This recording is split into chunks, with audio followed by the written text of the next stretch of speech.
Welcome back to Split Decision from Quarantine on Lit Sports Online. We're here for the UFC Fight Night Overeem versus Harris preview. We're going to cover all the fights that I felt like talking about, basically. Yeah, so we are back again. So we'll start with the first one. You've been waiting for this one. Matt Brown is back. Dude, Matt the Immortal Brown is back. I could not be happier.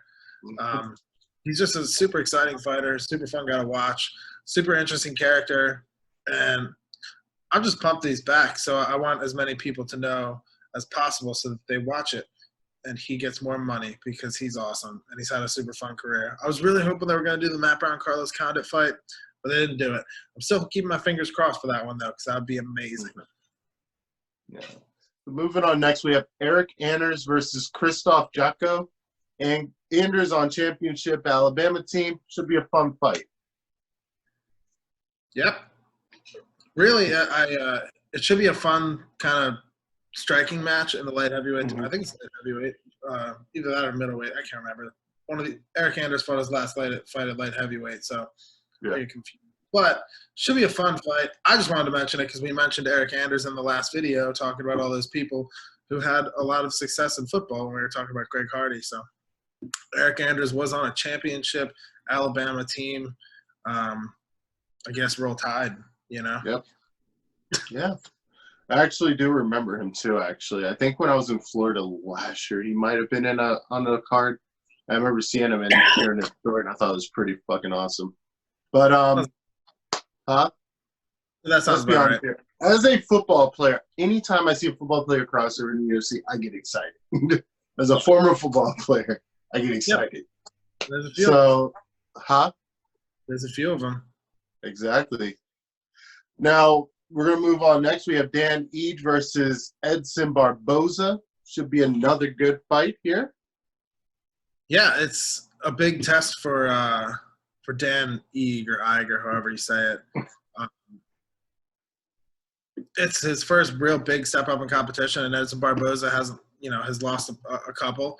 But he is one of the best strikers in the division. Was very recently fight in the conversation for the title, and Khabib and got his ass kicked. But still, Edson Barboza is a monster. Just because he's on a little bit of a skid and fighting kind of up and comer guy doesn't mean he's any worse or out of the game.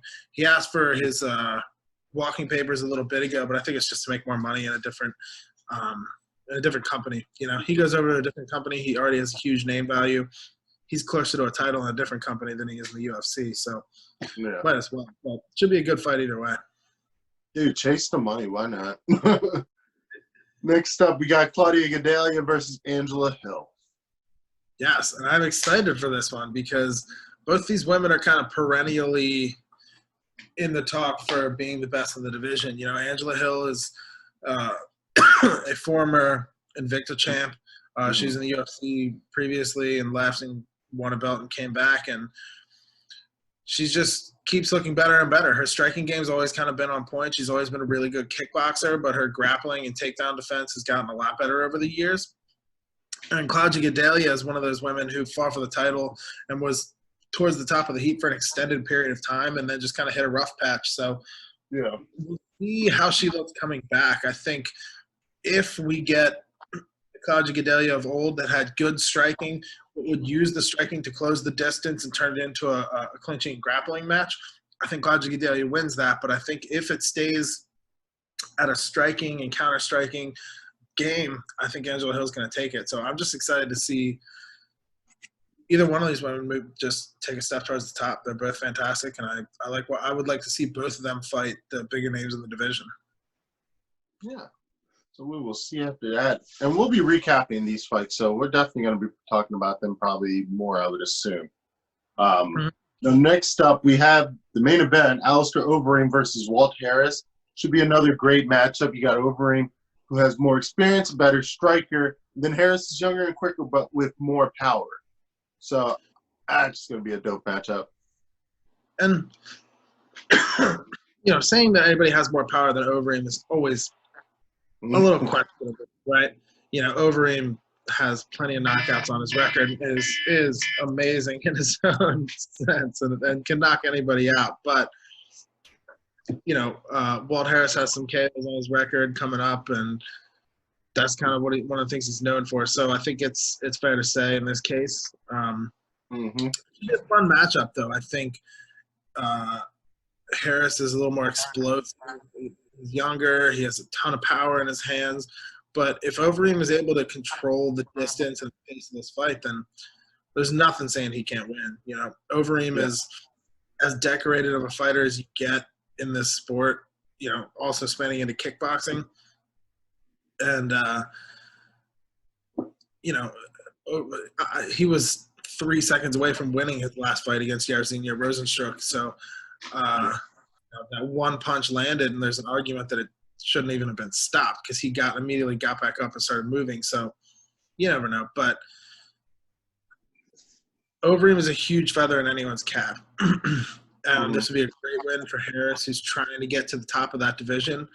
But, Overeem's a tall order for everybody. He's been knocked out a lot. He tends to be a little chinny, which Walt Harris with his power strikes could definitely take advantage of. But, like I said, man, Overeem is who he is for a reason, Yeah, so this is another great card. Actually, I do have a question. I'm sorry. Walt Harris is coming off of a very horrible family situation.